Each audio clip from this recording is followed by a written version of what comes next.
Boys and girls, we have talked a little bit about subjects and predicates in class. We have written some complete sentences, and one part of a complete sentence is to make sure that it has a subject, which is a who or what, and a predicate, which is an action. So an example would be, the dog jumped over the fence. Now your subject in the sentence would be the dog, and your predicate or verb would be jumped.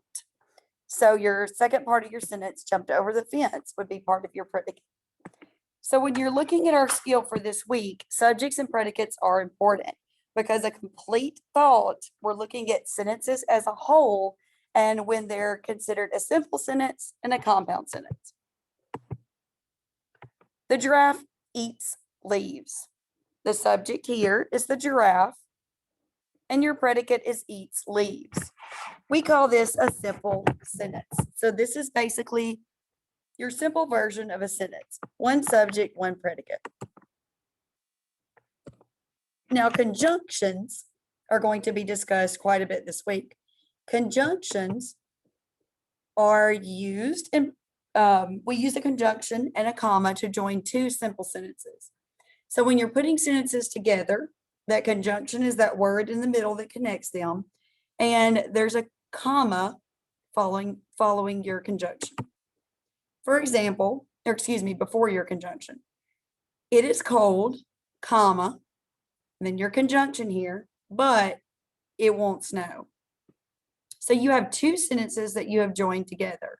It is cold with their own independent subject and predicate. It won't snow. When we put them together with a comma and a conjunction, this is called a compound sentence. Our two simple sentences, it is cold, it won't snow. Now, when you choose your correct conjunction to put in between them, we choose the conjunction but, because we're saying, even though it's cold, it's not going to snow. It's kind of like if you go ask mom or dad to do something and they may say, I really want to go, but we really don't have time right now.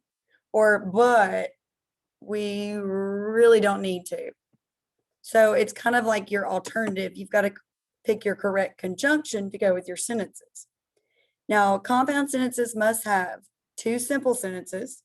So those complete simple sentences with a subject and a predicate, a conjunction, and a comma. She needs a new computer for work. Is this a simple or a compound sentence? It would be a simple sentence, right? Now listen to this one. I like to bake, but I don't like to clean the dishes afterwards. Now, if you're determining if it's a compound or simple, compound would be two complete sentences. Simple would be one. Now, a big clue, you can ask yourself, do I have a comma and a conjunction in the sentence? You do here, so this would be a compound sentence. And your conjunction is but. Now let's try to make this one a compound sentence. I like to rollerblade. I fall a lot. So how could you combine those two together? I like to rollerblade,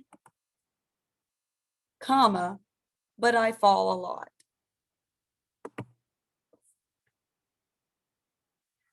Now try this one. Make it a compound sentence. I play the violin, I play the piano. Now this one, would you use the conjunction but? I play the violin, but I play the piano. This isn't really an alternative here. So this is not going to be a good sentence or two good sentences to combine using the conjunction but. Can you think of another way to combine them? I play the violin and I play the piano. So when you're putting two things together, that and is a better conjunction. Are all sentences with commas going to be compound sentences? Look at this example. We bought cheese, comma, milk, we need a comma here, and eggs. This isn't a compound sentence because it doesn't have two separate sentences, two separate complete sentences. Cheese, milk, and eggs would basically be a comma used because of because you're listing things, it's words in a series or things in a series. So it's a list of things. Are all sentences with conjunctions going to be compound sentences? I also have homework to finish. Now, also is a conjunction, it's a connecting word, but are there two complete sentences there? No, I have homework to finish. That's one complete sentence. So that would be a simple sentence. Now, in your packet, you have a worksheet that looks like this. We are going to mark if these are simple or compound sentences. So when you look at each one, you're going to look to see, does it have a conjunction and a comma? And are the sentences two complete sentences or one complete sentence? So let's look at the first two together. Mr. Du Bois is fixing the roof on his house. Now, would that be one simple sentence? Or do you have two complete sentences separated with a conjunction? That's a simple sentence, right? Because you have one subject, one predicate, one complete thought. Look at number two. Now, I already see two conjunctions in there. I see the word and the word but. But, you know, just because it has a comma and a conjunction doesn't mean it's a compound sentence. We've got to see if those two sentences are complete, like if there are two sentences being put together. Chloe and her friends went to the movie theater, but they didn't buy any popcorn. Now, can I separate those into two complete sentences? Chloe and her friends went to the movie theater. Is that a complete sentence? It is, right? Now you separated that sentence, comma, conjunction, his favorite team lost. There's another complete sentence, right? So this would be a compound sentence.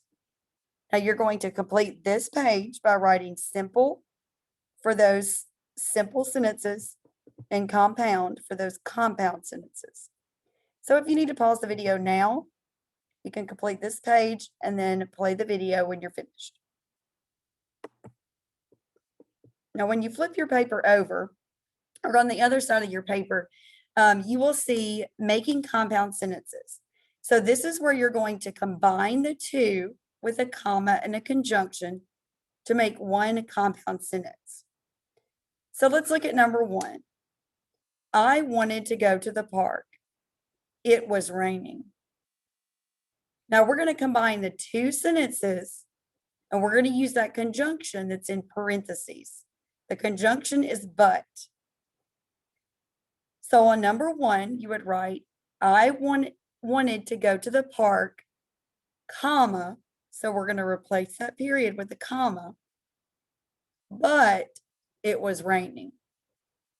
Now, when you write your compound sentence, make sure that you only capitalize the first word, any proper nouns or the pronoun I in the sentence, and you're not capitalizing that first word of the second sentence because it's one big sentence. All right, good luck. And you're going to work through, or you're going to be working on compound and simple sentences using those conjunctions for the rest of the week. And we will test on Thursday over these. Your main conjunctions that you need to focus on are and, or, but, so.